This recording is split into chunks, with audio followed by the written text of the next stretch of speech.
Hi, it's Michelle with the Medicine Couch, and I just recently got back from the AAPA convention in Houston, Texas, and it was amazing. It is always amazing to see that many PAs in one place. But I carved out some time to go speak to NCCPA. I talked with Alicia Quella, who is the Director of Communications and PA Relations for NCCPA, as well as Don Morton Rios, who is the President and CEO of NCCPA. And by the way, anyone can do this. I'm not anything special. They hold a meet and greet every year, and any PA can walk in there and talk to both of them and ask whatever questions they have about anything that NCCPA has domain over. I learned some interesting stuff this year. First of all, did you know there's over 62,000 PAs who are currently taking the PANRE-LA? It's a bigger number than it's normally going to be because right now there are 4 cohorts that are kind of, smushed into one test. In the future, there'll only be 2 going at the same time. But anyway, they said they've been looking at the stats and that most PAs are doing very well. And as far as like the 5-minute limit, they said most questions are being answered in 2 minutes or less. And I thought it was interesting. They said if they gave more than 5 minutes, then they feel like people would stew over the questions more, change their answers more, and actually become more frustrated, which is something I hadn't thought of, but it really does make sense. And I bet that would probably hold true if they did give us longer. So while I get frustrated with 5 minutes a question sometimes, most of the time I can find my answer, and it means that I get done with this test faster. So I kind of charged in there and I'm like, hey, what is up with these questions? Obviously, there was something that happened quarter 5 for those of us who are in our second year. The first 4 quarters had some difficult questions, but they were pretty straightforward and not a whole lot of questions that I would want to argue or that really kind of, pissed me off a little bit.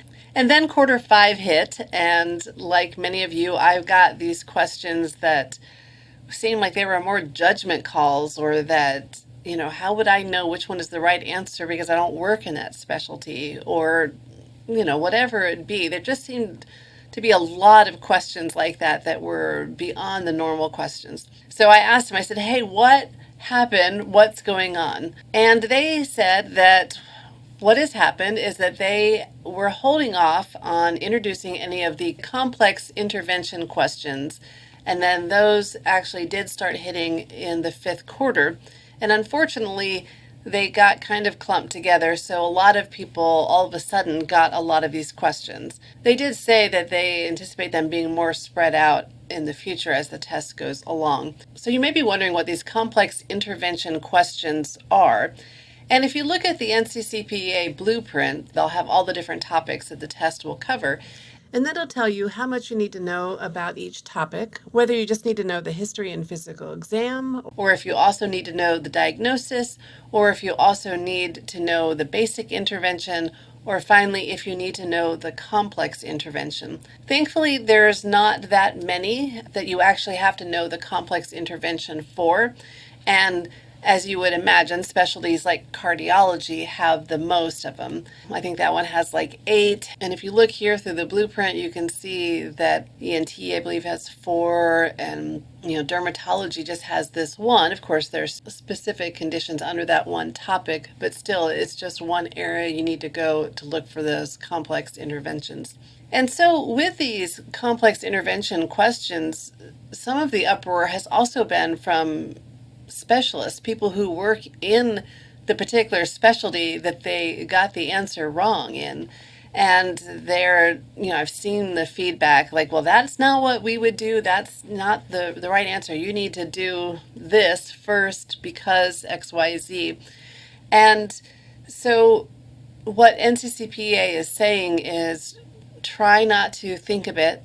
Try to remove yourself from your specialty.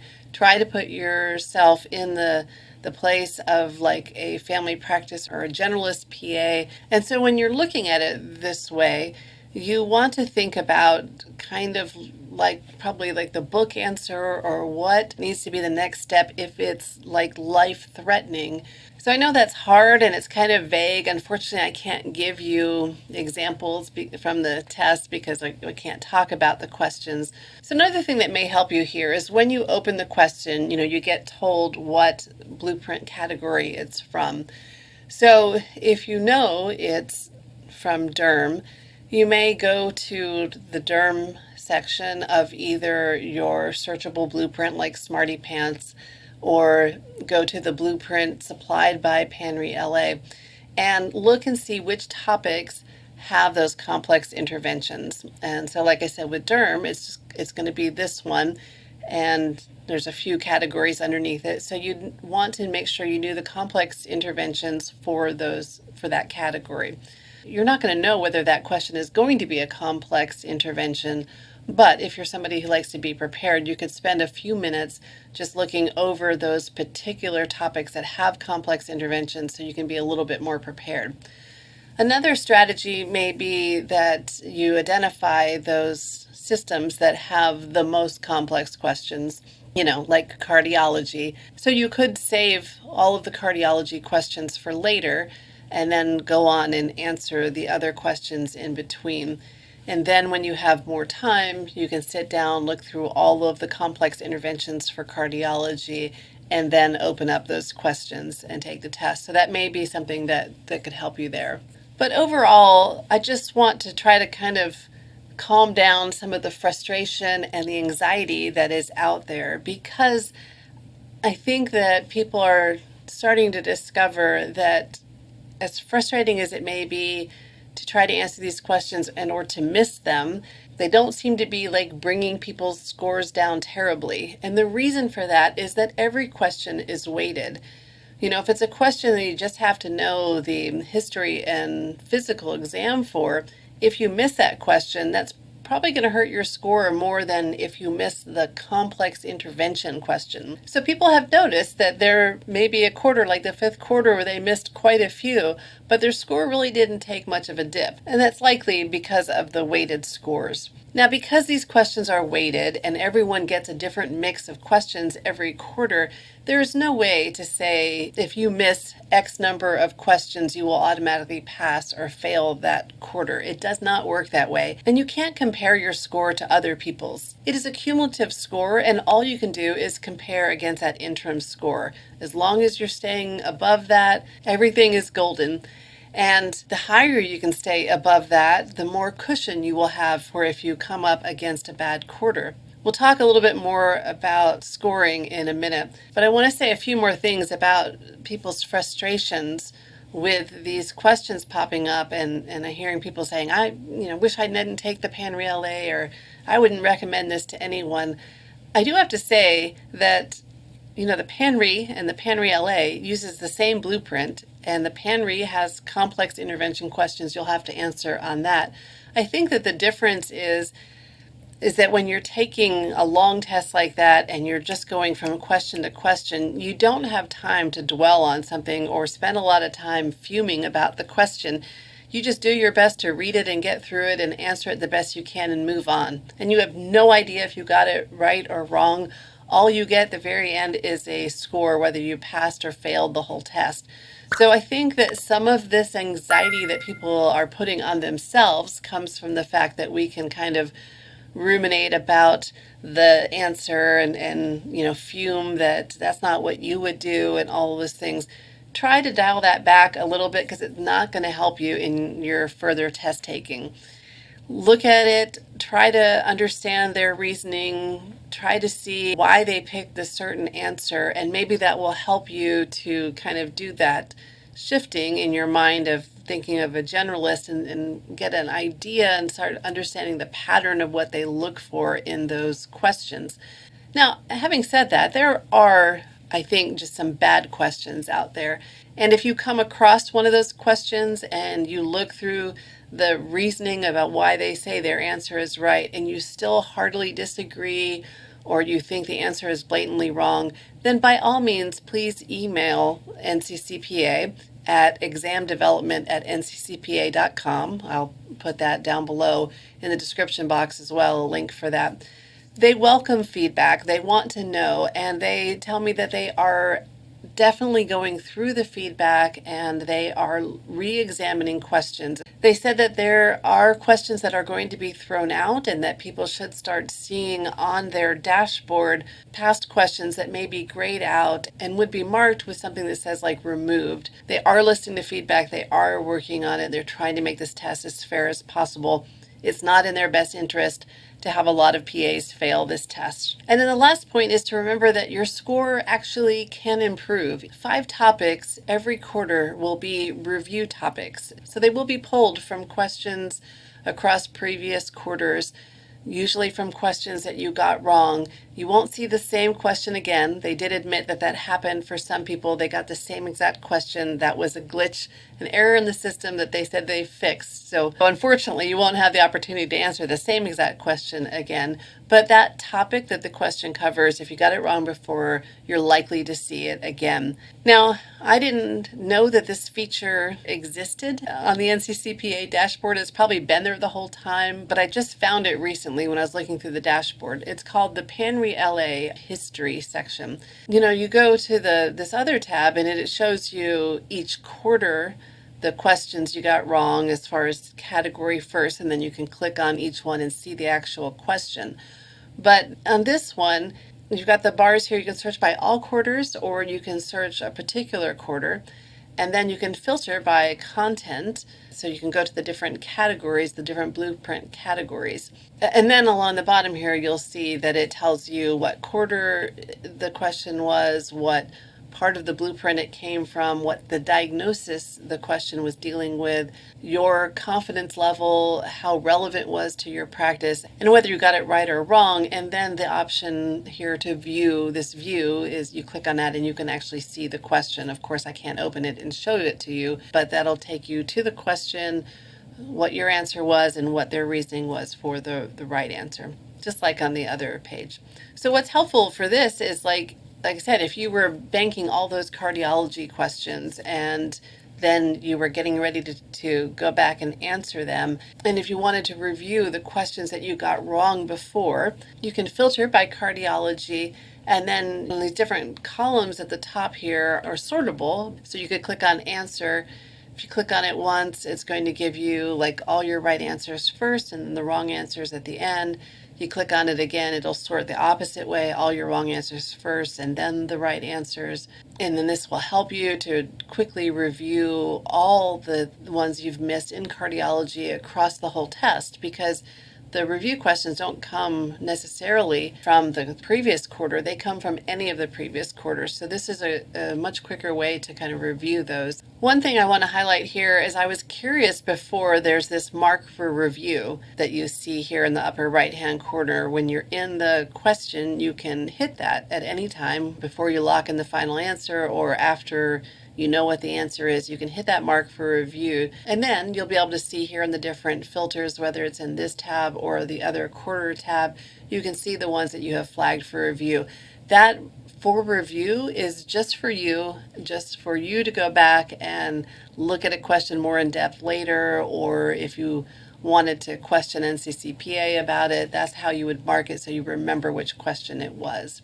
Just hitting marked for review does nothing to alert NCCPA. Like I said, it's just for your reference. Now let's go over some of the things with scoring. Your particular score updates as soon as you finish your 25 questions for that quarter, even if the quarter hasn't ended yet. The exceptions to that is the first quarter of every year, which may be your 5th quarter if you're on your 2nd year.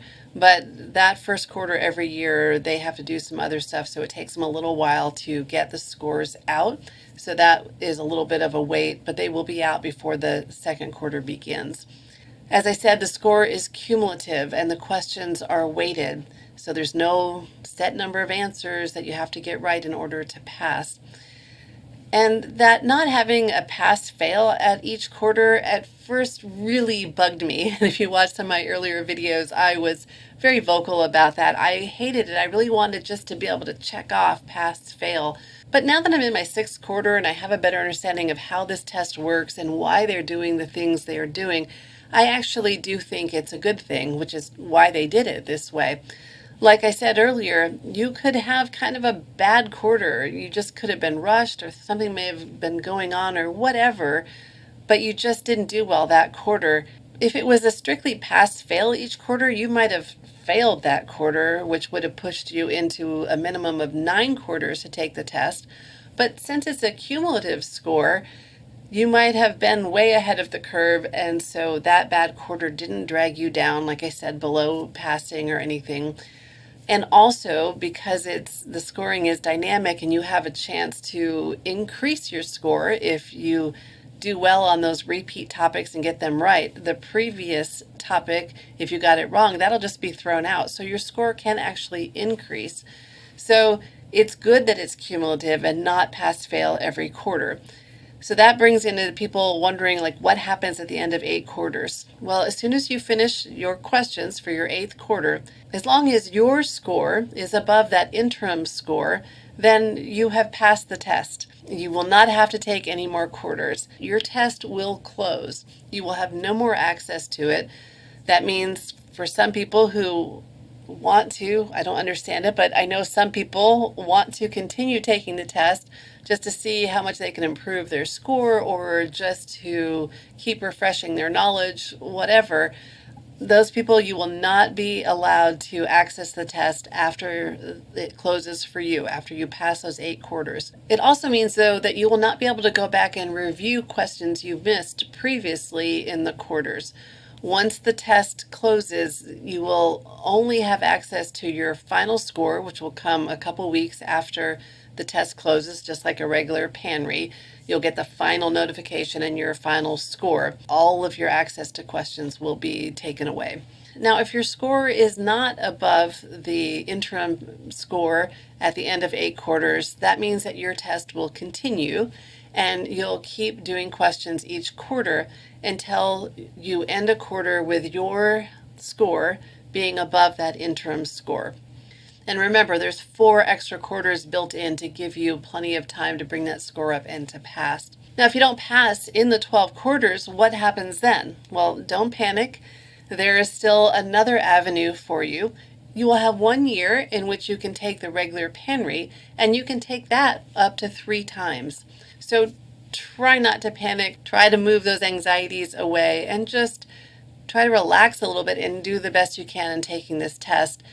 Most people are going to be just fine. For those of us who are in this first cohort, if your recertification year is 2024 or 2025, some people still have confusion about that. No matter what your recertification year is, if you have been approved to take the PANRE-LA, you will have the full 3 years to get through the test, and you still will have that 1 extra year to take the PANRE. So even if your certification normally would end in 2024 and you would have to recertify in 2024, you have an extension, and that will be reflected on your dashboard. If you have any problems with employers or trying to get credentialed somewhere and they are questioning it, NCCPA said that you can definitely write to them, and they will make sure that you're provided with documentation showing that your certification is current and that you have an extension while you're taking this exam.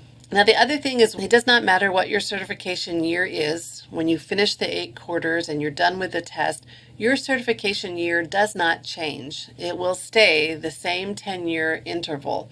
Now, a couple final miscellaneous thoughts. Another great thing about this test, besides being able to take it at home in your pajamas with a glass of wine, being able to get that immediate feedback to know if the question was wrong or right, and why, so you can learn from it, you also get Category 1 CME every quarter. Those will automatically be in your dashboard, but you do have to go into your CME section and claim those credits. Now, make sure that you are keeping up with the other parts of your certification while you're doing this exam. You still need to be logging your other CME, and you need to make sure that you are paying your certification when it comes due. So keep an eye on your dashboard for that, especially those of us who are in that first cohort. The other thing to make sure is that your email address is current with NCCPA, that they have the right one on file, because some people said they're not getting notified when their quarter opens or getting those reminders that their quarter is going to close in a certain amount of time. I would bet if you're not getting them that you do not have your correct current email on file with NCCPA. So go do that now. And lastly, remember that you apply for this test in the 6th year of your cycle. So currently, people recertifying in 2024, 2025, 2026, and 2027 are now taking the PANRE-LA. So that means those of you in 2028 are on deck, so to speak. Your sign up is this year. The sign up will open July 1st and close December 18th. If you do not sign up for PANRE-LA during that time, you will not be able to take it, as the test opens in January of 2025. If you'd like to see more about this test, see more behind the scenes, get some great test taking tips, hear me talk about different resources that people are using for this exam, see the resources I recommend, see a Smarty Pants tutorial, all of that stuff, I will put that here if you want to watch it. Any links and discount codes that I have will be in the description box below the video. You can save money on Smarty Pants' Searchable Blueprint, as well as CME for Life's PANRE and PANRE-LA courses. Thank you so much for watching, and as always, take care, stay sane, and I'll see you next time on the Medicine Couch. Bye.